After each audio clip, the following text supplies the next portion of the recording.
Alright, today I'm gonna be explaining the difference between a trucker in the military versus a trucker in the civilian side. So, a quick introduction. I've been a trucker in the civilian side for about a year. I've also been a trucker in the military side for about a year. So, I'm gonna start it out with like the entry to getting in the civilian and military trucking. So with the civilian side, you gotta have your CDO to start out. It's like a 3-week course. You can get your CDO by starting out with a mega carrier, have them pay for your CDO, and work with them for about a year before you're able to quit. Or you can quit, but you might end up owing some money if you don't work with them for a year through your obligation. But also to get into better jobs, the civilian side usually they want like a year or two of experience. No manual restrictions. Some company they want you to have your endorsements so you can haul hazmat, tanks, double, triples. Clean driving record, no DUI, stuff like that. Some companies too, they can hire you with a felony. You can also, gain weight. You don't gotta be like super fit. Every company they don't really care about that. They just care about having a seat. A butt on the seat. You know what I'm saying? And there's really no tattoo regulations. You can be tatted everywhere. I was a diesel mechanic, and I seen truckers come in. I was a diesel mechanic on the civilian side as well, and I seen truckers. They're tatted everywhere. There's really no strict regulation about that. But on the military side, you don't really need a CDO to get in. You can just get in the military trucking with just a valid driver license, and after passing like the ASVAB, which is just basic math and English skills. And after you go through MEPS, where they check if you're, everything is good with your body. You can't really join the military with felonies, and you can't really be overweight. They're kind of strict too. They recently started, making it more lenient. The tattoos, you can't. Before, you couldn't really have tattoos on your hands and your fingers, your face, your neck. But it seemed like they're getting a little bit more lenient with that. But it's still, they still have regulation compared to like trucking outside the army. The military. And the pay between. I'm gonna start with the pay too. The difference between the military and the civilian side is the civilian side. With other people I talk with that were OTR and regional, they usually start out at like, depending on where you're working at, how many hours, how many miles you putting in. You start out like at 600 to 1,500 weekly, and it can go up. If how long you've been with the company, or if you're owner operator, or you switched over to a better company after you get experience and get your endorsements and stuff. You can get up to like, there's another trucking company in Texas. I think it's like an oil field. I heard they're paying like $3K weekly.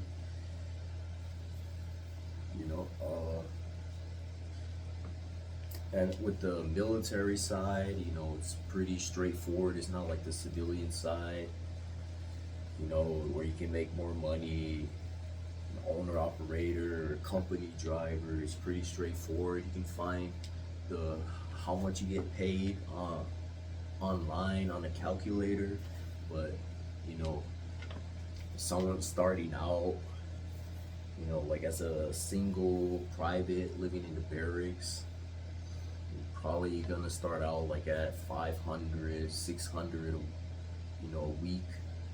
You get paid bi-weekly, so I'm just dividing it, you know, the pay times two of what you'll make bi-weekly, and that adds up to like 500 to 600 a week.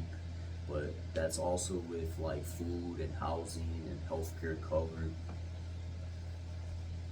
So, but you know, as time goes on, you know, you become like a sergeant and you're married, because military pays you, you know, pays you more based on your rank, you know, your rank, how long you've been in, and then if you're married to, you get paid a little bit more for housing.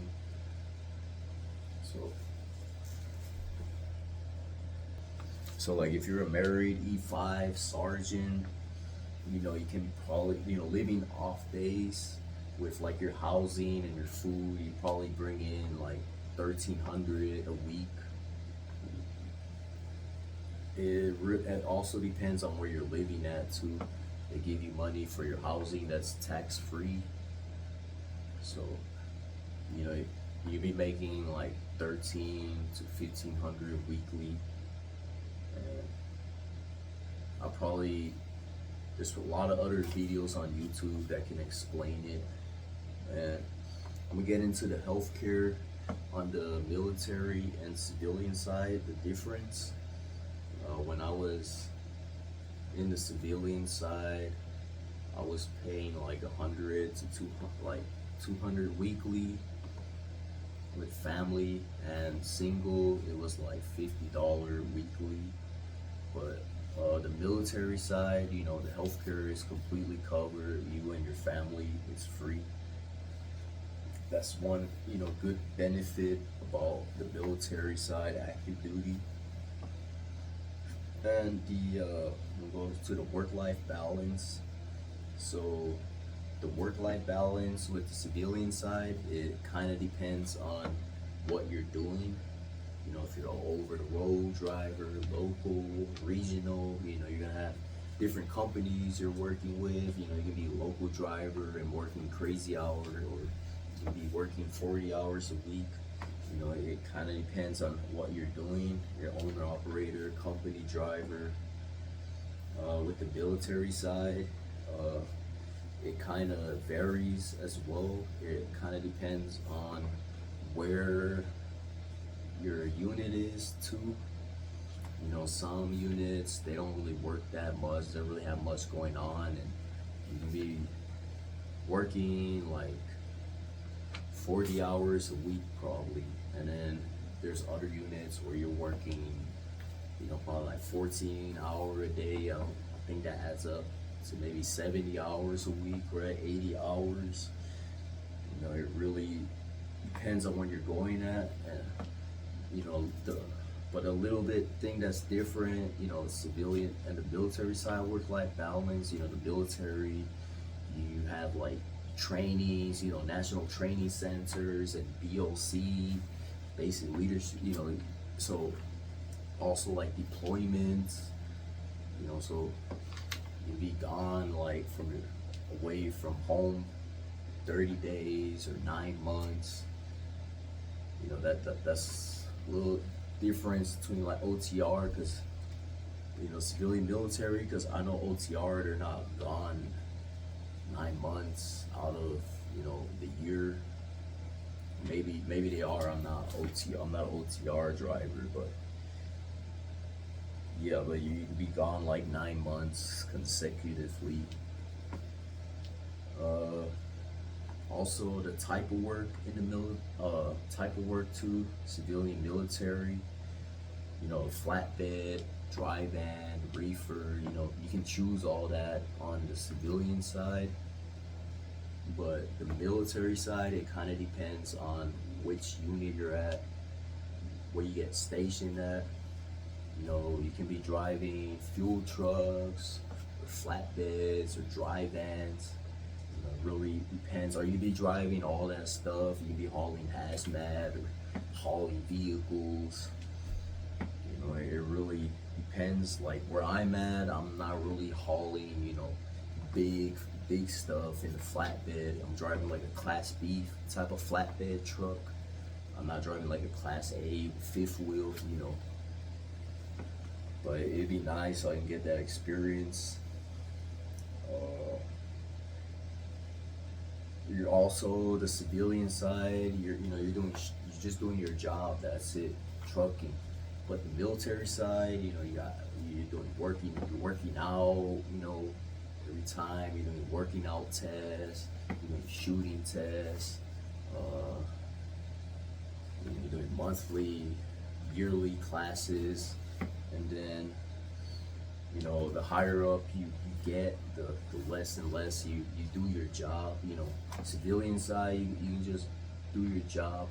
You know, until you get old, that's it. It's just straight driving. But military, the higher up you go, the more paperwork you got to do. You know, like a supervisor, and you get higher and higher up.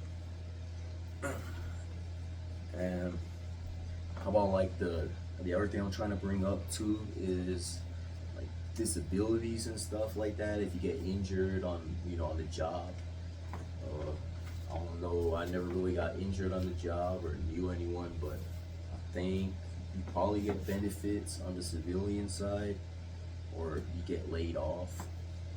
But military side, you know, if you get injured on the job, you know, say you feel like deployed, or you know you're stateside, you get injured, you can get like compensated for that. Depending how injured you are, you can't work no more, you get disability pension for life. The other topic I'm trying to bring up is leave. So you know how the civilian side, you're working, you know, a lot of hours. You rarely get days off. You probably get like 10 days of leave for the year, or on some holidays, major holidays. You know, you gotta do your appointments on your own time. You know, you don't get paid, or you get a point or something. But the military side, you get like 4 days off on federal holidays, 30 days of leave a year. And they used to do it before with maternity leave, where it's like 13 days they give you. But now they recently changed it to where you get 3 months off for baby leave. And you also get time off for your appointments. They work with you so you get your appointments done. Now the next topic I'm trying to go on now is retirement. The civilian side, it depends on like the company for retirement. It kind of depends on you too. So like I think there's some companies where you do 20 years and they offer you a pension. I'm not really sure if you get the pension right away. I think ABF, they're doing that, and UPS. You know, depending how much money you make too, you know, you gotta try to do like a businesses or something, or invest. You know, so you don't gotta be working, you know, to your 60-year-old. But the military, you know, you get a retirement right after 20 years. Probably not a whole lot, but you know, you can get a pension right after 20 years. The other thing I'm talking about, the last topic I'm trying to bring up is like, say if you show up late on the civilian side, you get fired or you get points. The military side is kind of the same way, but you know they try to work it out with you. You know, if you don't, then you get disciplined, or you get like 45 days loss of pay. You know, extra duty. You know, it takes a while for you to get fired on the military side unless it's something super serious, you know, like sexual harassment or, you know, espionage, stuff like that. But yeah, these are like the little bit of stuff I was trying to bring up, the differences between military trucking, civilian trucking. You know, I haven't made videos in quite some time. Is I'm not like a, you know, too much like a truck driver anymore. You know, but you know, I'll probably try to think of something else. Maybe make some other video about something. But also trying to answer, you know, while I have some time. You guys frequently ask questions about like my previous company, Central Transport. You know, I wasn't making 3,000 a week. I started out like at 1,000 after taxes, and then if you know, as I got more time in there, you know, it got up to like 1,200. The most I made there was like 1,400 after taxes. But I wish I made 3K there, but you know, that's too good to be true. And I remember one of you guys recently asked, a couple of you guys asked about dock work and stuff over there. It kind of,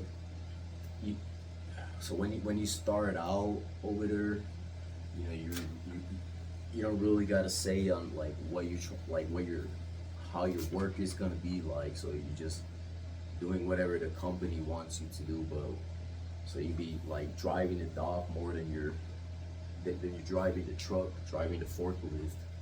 But like the more time you're with the company, they start giving you like more, you know, more options. So you can choose to just do straight driving and barely touch the forklift. It's kind of like how I was trying to do it, but yeah, when you're starting out, you know, you'll probably be driving some days, straight driving, or there's other days you're driving more than you're, you know, my bad, excuse me. There's other days you're working on the forklift more than you're driving, so yeah. I guess that's it for the video. If you have any questions, you know, I'm gonna try to answer the other previous comments too on my previous videos. I try to answer if you guys put something here too, or you know, some reviews. I appreciate it.